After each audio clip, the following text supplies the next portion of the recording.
have a kid that old friend of mine actually came in. He hurt his back. He's been having sciatica. So he used to be super stud athlete. He was a college football player. He said he messed up his back pretty good years ago, deadlifting when he was training like in off season for football. Had some sciatica type stuff, or just threw his back out. Never really took care of it. Kept going, and then fell out of his fitness realm. He came into me. He's like 33 almost, and uh, and so he's like a supervisor at his job. So he does a lot of sitting, but it's a paving company, so he's had to do something physical. I think we had to like throw hay bales in the back of a truck or something. He's like, so it's just repeated flexion to extension all day in an untrained state. And so he's like, I went home. I knew I was going to feel it. He's like, and then I woke up the next morning and he's like, I had sciatica down my leg. And so that's on his left side. And he's got a lot of spasm guarding, tone, all that. But his right hip, which is non-painful, has like zero internal rotation.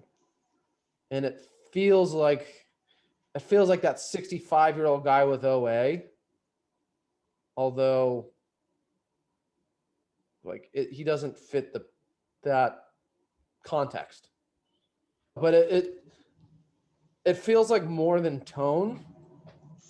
But I guess is there any history there? No. So okay. Is it moving poorly because he's in pain, or is it in pain because he's moving poorly? It's moving poorly because he's in pain, and it's been doing what I'm assuming it's been doing everything for him for the past 10 years or so now. So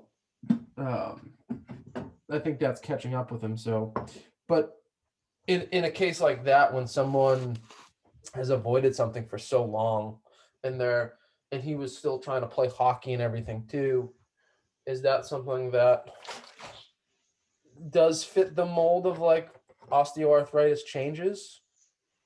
Or do you think it's, I mean, granted, it might be a small possibility, but is he getting, I mean, so it's not painful, correct?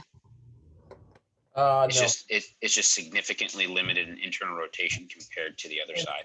He has like 90 degrees of flexion and no extension. So he's a capsular pattern. Okay.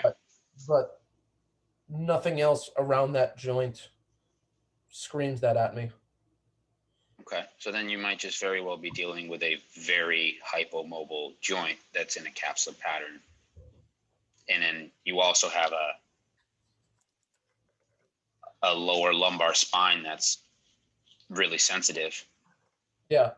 But, right. So. But his side he's got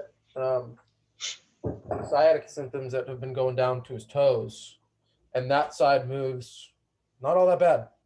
Like he's got 130 degrees of hip flexion. He's got 45 degrees of internal rotation on that side. So I was just like, So there's significant asymmetry in hip mobility. Significant, yeah. Okay. So what's your order of operations here then? Well, we basically went through desensitization type things with environment and cleaning up his resting position, his work position, all that stuff. So we're removing triggers, and then I did go after on his eval. I did do some right hip mobilizations, and. Well, I thought you said the left hip is the one that's immobile. Is it the right hip? The right hip is immobile. The left hip is the symptomatic one. So that's the left side is where he's having sciatica symptoms. Yeah. And the right hip is in a capsular pattern. Yeah. Understood. Okay. So you're going through triggers and everything like that. All right. Now, something that's really important in these type of cases is, so remember when Dr. Mo talked to us about remediation strategies versus compensatory strategies? Yep. Okay. So right now you have this conflict, right? Because this person is actively doing labored work, and there's a significant asymmetry in hip mobility. Now he's having sciatica issues. So obviously the primary target here is desensitization, which you're already doing.